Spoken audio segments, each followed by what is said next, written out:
할렐루야. 하나님이 그 크신 은혜와 사랑이 여러분에게 함께 하시기를 축복합니다. 어느 개척교회에서 몇 명 되지 않은 교인이었는데 예배를 드리고 봉헌 시간이 되어서 헌금들을 보는데 감사헌금에 100만 원 이렇게 써 있는 거예요. 아니 뭐 임대료 내기도 바쁘고 그런 가운데 개척교회에 100만 원이니까 얼마나 마음이 뿌듯하겠습니까? 평소보다 더 감사하여 봉헌 기도를 드리고 다 예배를 마치고 헌금을 계수하는데 보니까 봉투를 열어보니까 100만 원이 안 들어있어요. 어떻게 된 일인가 싶어가지고 밖에 나가가지고 이게 웬일일까요? 그러니까는 한 집사님이 그래요. 목사님, 헌금 드린 분이 성은 백씨고 이름이 만원이에요.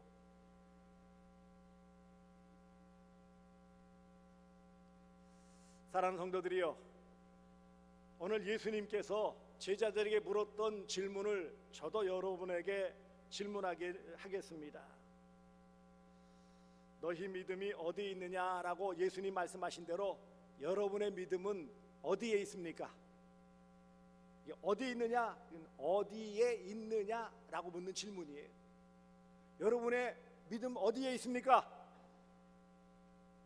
집에 두고 오신 분 다 갖고 오셨어요? 꺼내보세요 한번.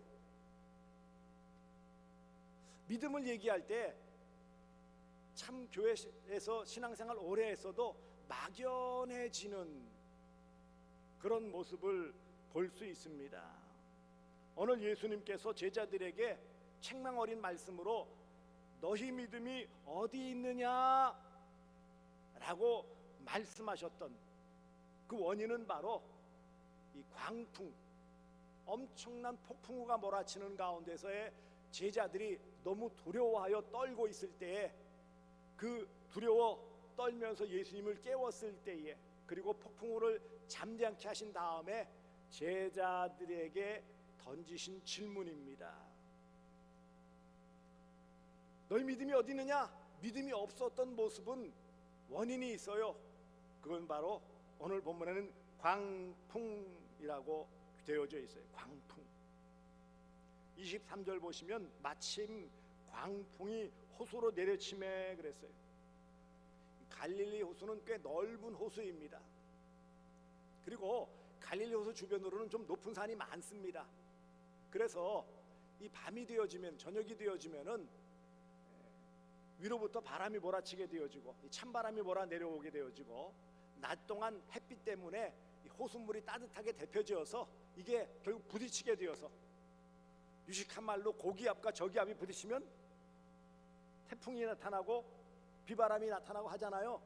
그것처럼 이 더운 바람과 이 차가운 것이 부딪히게 되어져서 물결이 일어나고 또 때로는 비바람이 몰아치는 이런 일까지 있다고 해요. 결국은 이런 엄청난 광풍, 이 바람 때문에 물결이 넘실거리고 거기에 오늘 보면은 광풍이라고 되어져 있지만 본래 의미를 잘 살펴보니까 폭풍우, 그러니까 엄청난 바람과 비까지 동반되어져 있는 거예요. 엎친 데 덮친 격과 같은 오도 가도 못하는 그런 상황 가운데서의 이 폭풍우. 그러니 제자들, 그 안에는 베드로, 안드레, 야고보, 요한과 같은 갈릴리에서 어부 생활을 하면서 익숙한 그런 환경들에 익숙한 제자들마저도 너무너무 두려워 벌벌 떨면서 주여 주여 우리가 죽게 되었습니다 라고 외칠 만큼 엄청난 일이에요. 한마디로 말하면 위기예요. 문제는 이런 인생의 위기가 신앙, 믿음의 위기로까지 다가온다는데 문제가 생겨요. 믿음이 한순간에 와르르 무너지는 것과 같이, 아니 벌써 8장까지 오면 이전에 예수님은 많은 말씀과 기적을 행하시고, 그래서 제자들도 전도대로 파송도 되고 돌아오고 다양한 경험들을 하고 나름대로 제법 제자로서 훈련을 받고 믿음이 자랐다라고 할 수 있는 이 상태에서 예수님께서 너희 믿음이 어디에 있느냐 라고 책망하실 만큼 너무나도 어처구니 없는 모습을 보이고 있는 거예요. 한마디로 어떤 어렵고 힘든 상황에서 믿음이 흔들리고 잃어버릴 수 있다. 여기 오늘 너희 믿음이 어디에 있느냐라고 되어져 있지만 사실 다른 병행 구절에는 이 믿음이 없는 자들아 라고 책망을 들으셨어요. 믿음이 어디 있느냐 이 말은 사실은 다른 말로 너희 믿음이 어디 있느냐 이 말은 믿음이 없는 자들아 같은 말이라는 거예요. 신앙생활 제법 했고 체험도 했고 직분도 받고 나름대로 하나님을 믿고 의지하고 따른다고 하는데 광풍과 같은 인생에 사나운 바람이 몰아치고 인생의 풍파가 몰아치고 힘든 역경이 닥치면 그간에 생각했던 믿음은 그 순간 온데간도 없어지는 나약한 모습만 보이고 있다라는 것입니다. 광풍 곧 사나운 비바람으로 말미암아 위기에 처하게 되었어요. 배가 가라앉을 위기, 인생이 완전히 무너져 내리는 그런 고난, 흔들리는 세상에서 덩달아 흔들려 버리는 내 인생, 많은 부분들이 있을 거예요. 인생에 광풍이 몰아칠 때가 많아요. 이 광풍, 제자들이 만일 갈릴리 어부였던 베드로를 비롯한 제자들이 이런 광풍이 몰아칠 줄 알았더라면 아무리 예수님 명령이라도 배를 몰고 떠나갔을까요? 안 떠나갔을까요? 안 떠나갔을 거라고요. 예수님 비바람이 몰아친다고 하는데요, 아유 못 갑니다. 차라리 안 갔을 거예요. 그런데 먼저 건너가라 22절 호수 저편으로 건너가자 보니까는 멀쩡한 날씨이기 때문에 별일 없겠지 하고 자연스럽게 떠났던 거예요. 예측 불허의 일이 벌어지고 만 것입니다. 인생에서 생각지도 않았던 일이 벌어지면 어떤 반응이 보일까요? 당황하게 되어지는 거예요. 마음이 흔들리게 되어지는 거예요. 평소처럼 이성적인 행동을 하지 못해요. 흔히 그러죠. 머리가 하얘진다고. 긴장하고 어떤 엄청난 일이 벌어지면은요, 이 머리가 이성적으로 작동을 하질 않아요. 뭘 어떻게 말해야 되는지 몰라요. 제자들도 그랬다라는 거예요. 제자들이 이렇게 외치고 있어요. 주여 주여 우리가 죽겠나이다. 얼마나 다급하면 주무시고 계신 예수님 잡아 흔들면서 우리가 죽게 된 것을 돌아보지 않습니까? 절망적인 실존적인 외침이에요. 죽게 됐습니다 이거예요. 끝났습니다 이거예요.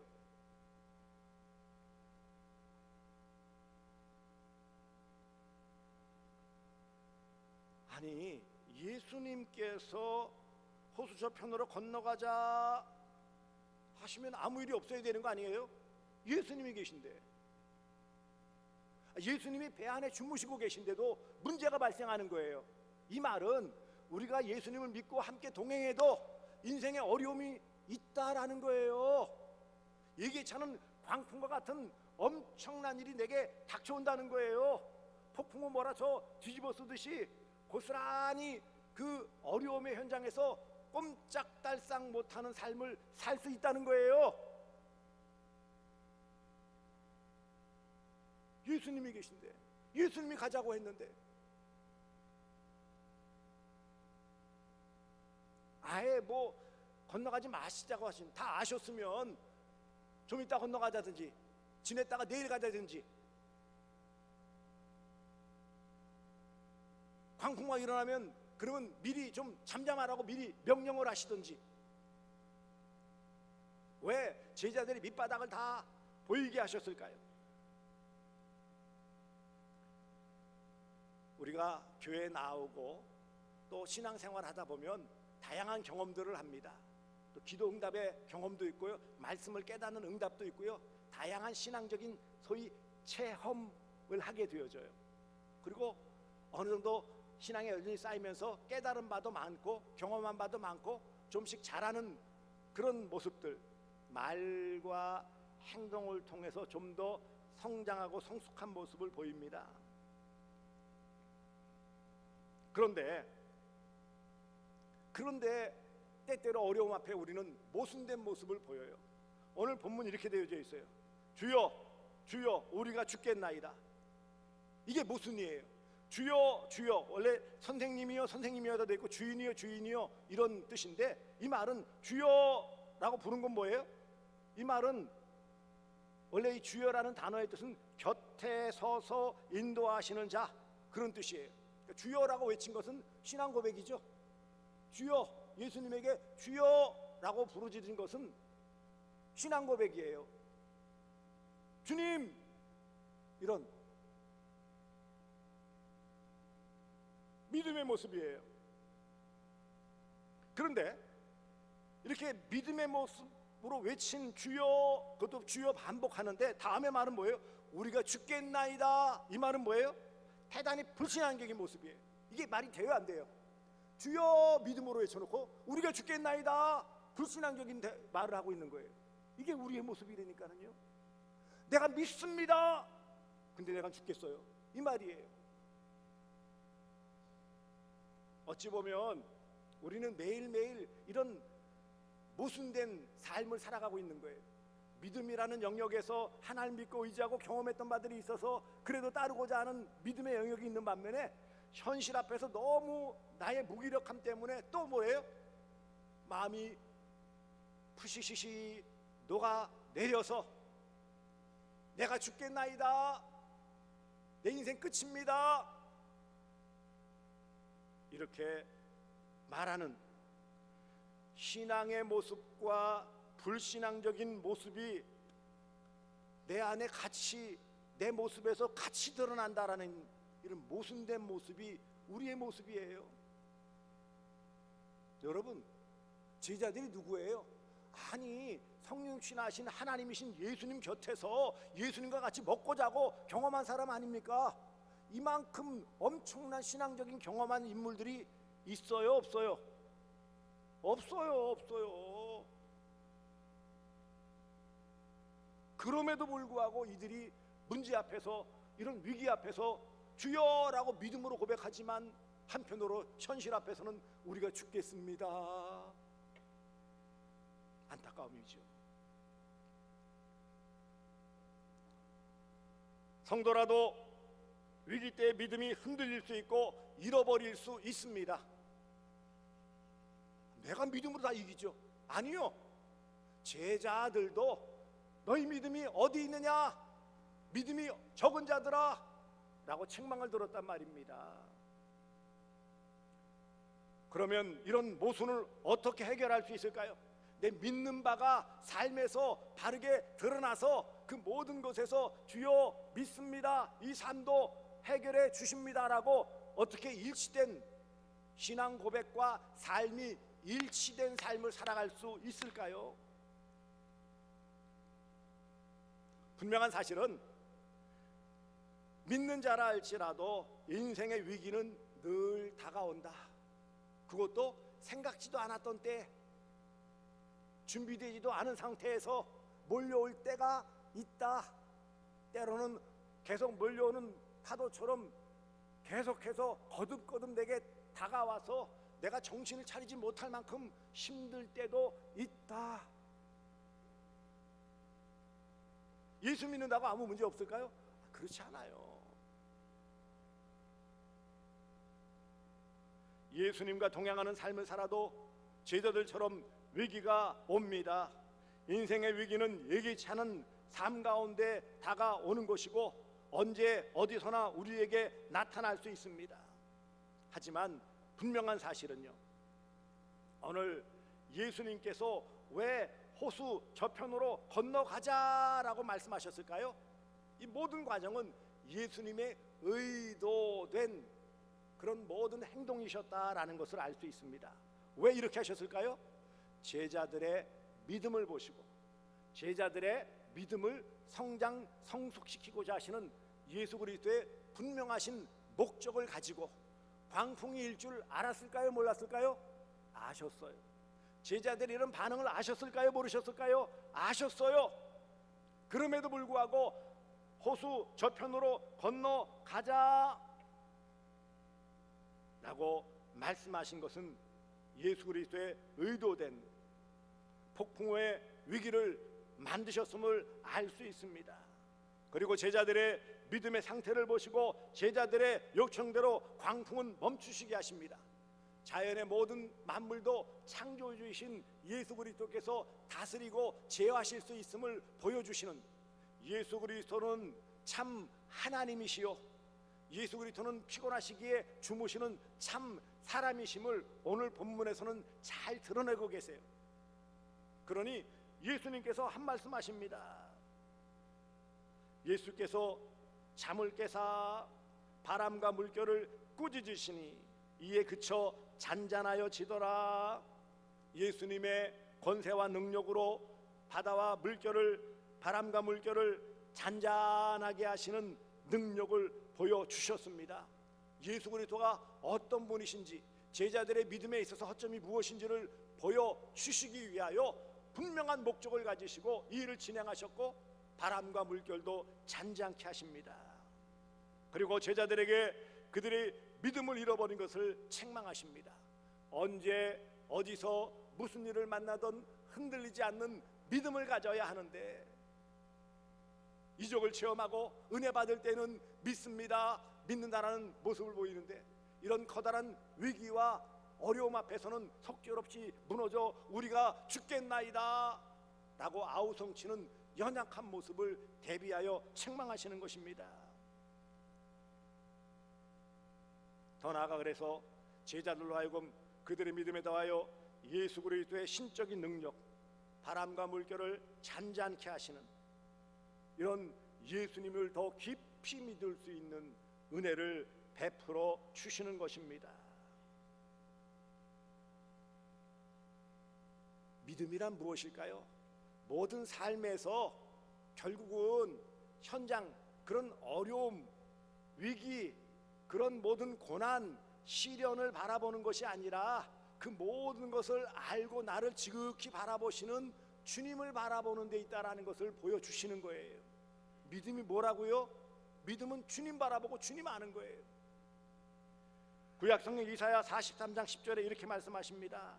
나 여호와가 말하노라 너희가 나를 알고 믿으며, 어떻게 했다고요? 믿는데 어떻게 믿었다고요? 알고 믿으며.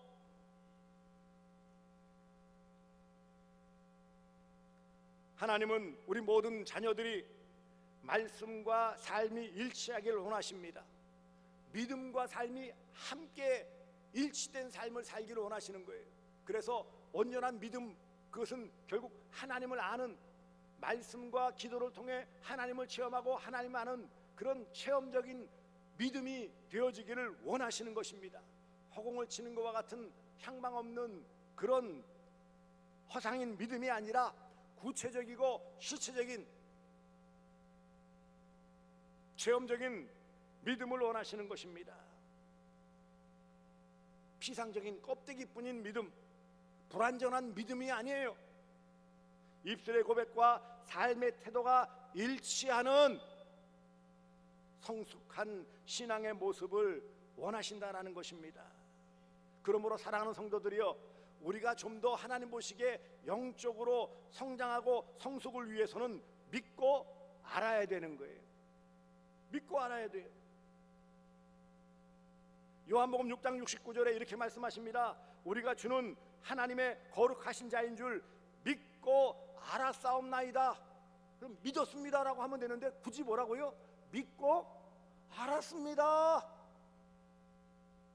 대단히 중요한 말씀을 하고 있어요.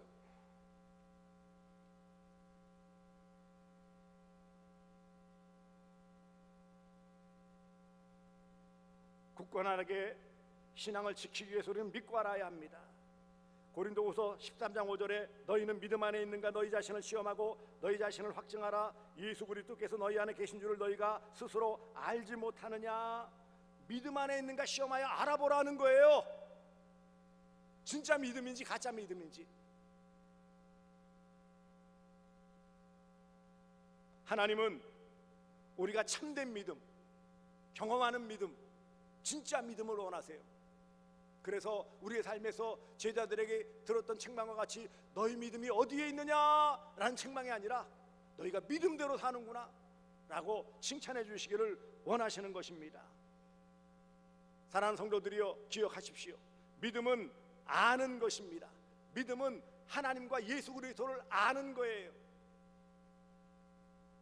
믿는 것과 아는 것이 하나 되어지는 것이 참된 신앙이라는 것을 잊지 마시기를 바랍니다.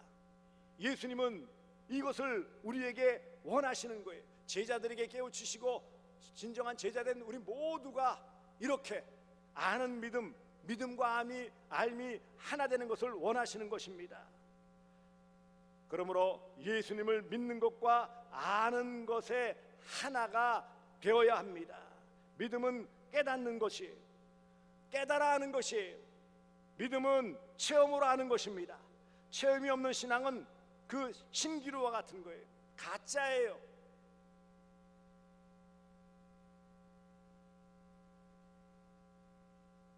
그래서 에베소 4장 13절에 우리가 다 하나님의 아들을 믿는 것과 아는 일에 하나가 되어, 하나라는 거예요. 하나. 그런데 믿는 것은 믿는다고 하는데 아는 게 뒷받침이 안 되거나, 안다고는 하는데 믿는 것이 뒷받침이 안 되면 그건 뭐예요? 하나가 된 것이 아니에요. 불완전한 모습이에요.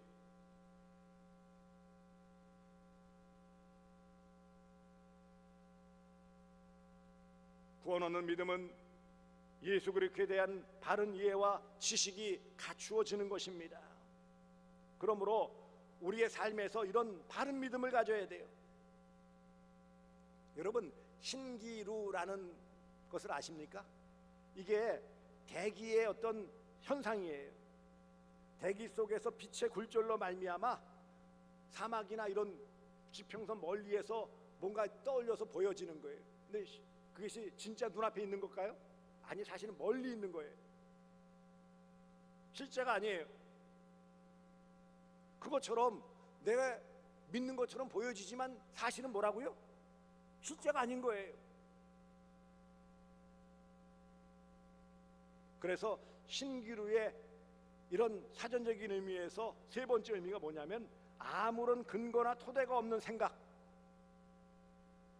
믿음도 마찬가지예요. 아무런 근거나 토대도 없는데 믿는다, 나는 믿습니다 라고 말하는 게 뭐예요? 신기루와 같은 것이다. 그 말은 뭐예요? 진짜 믿음이 아니다.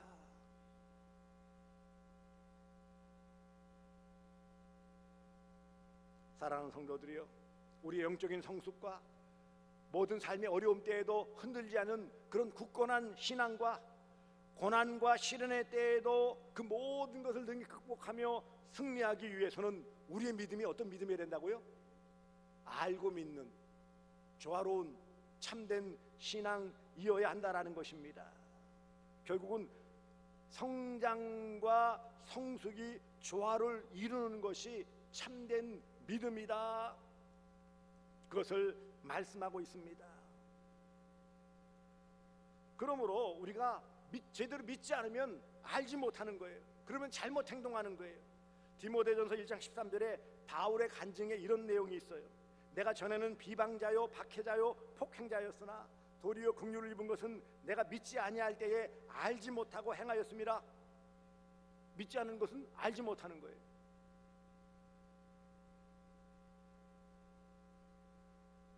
요한일서 4장 16절, 하나님이 우리를 사랑하시는 사랑을 우리가 알고 믿었으니 그랬어요. 알고 믿는 거예요. 그러므로 사랑하는 성도들이요, 이 안다라는 것, 단지 지식만 말하는 것은 아닙니다.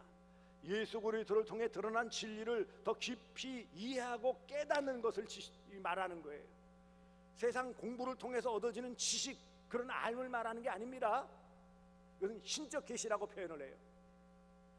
결국은 믿음도 선물이잖아요. 너희가 그 은혜로 인하여 믿음으로 말미암아 구원을 얻었나니, 믿음이 선물이라면 결국 이런 아는 것도 은혜예요. 그래서 어떤 신학자는 신적 계시, 하나님이 알려주시는 것이라고 표현해요.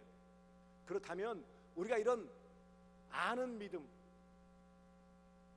믿음으로 아는 것, 이것을 위해서는 끊임없이 우리가 말씀과 기도를 통해 말씀을 잘 읽고 듣고 묵상하며 성령의 도우심으로 그 안에 담겨 있는 하나님 뜻을 깨닫고 하나님을 더욱 의지하고 의뢰하는 이런 삶을 살아갈 때에 우리의 삶은 참된 아는 믿음, 알의 믿음, 믿음으로 알미 되어지는 것입니다. 그런데 이 믿음이 알지 못한다면 맹목적인 믿음이 맹신이 되어질 수 있어요.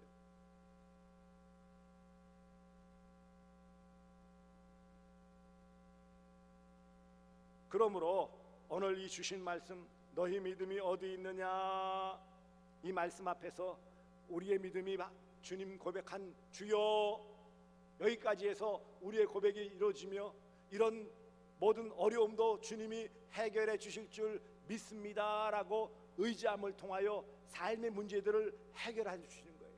주님이 같이 계신데 문제는 광풍만 바라보니까는 죽겠나이다 한 거예요. 주님을 바라봤더라면 문제가 되지 않는 거예요. 오늘 이 주신 말씀으로 우리가 이 믿음이 더욱 성장하여 제자들도 이 계기로 하여 더 많은 성장과 성숙을 이루게 되었고요. 그리고 주님 맡기신 사명자로 나중에 사도로 파송되어져 고난의 자리에서도 주님만 의지하며 순교의 자리에 나아갔고 예수님이 약속하신 바대로 천국에서 가장 큰 상급을 받는 자로서 세워지게 된 것입니다. 그러므로 오늘 주신 이 말씀, 너희 믿음이 어디에 있느냐라는 이 질문 앞에 주여, 내가 이런 귀한 주님을 알고 믿습니다. 주님의 모든 그 함께 하심을 믿고 주님의 그 말씀을 붙잡고 살아갑니다 라는 바른 믿음, 참된 믿음으로 승리하시는 복된 성도들 되어지시기를 주 예수 그리스도의 이름으로 축복합니다. 기도하겠습니다. 사랑의 주님, 고맙습니다. 오늘도 너희 믿음이 어디 있느냐 책망을 들었던 제자들을 바라보며 결국 믿음은 참된 체험된 하나님이 가르쳐 주시는 것을 깨닫는, 그래서 알과 믿음이 하나 되어질 때 참된 믿음임을 깨달아 싸우니 이렇게 우리가 알고 믿는, 믿고 아는 일에 힘쓰게 하여 주시오며 이 일을 성령 하나님 도와주심으로 잘 감당토록 하여 주시옵소서. 예수님의 이름으로 기도드리옵나이다. 아멘.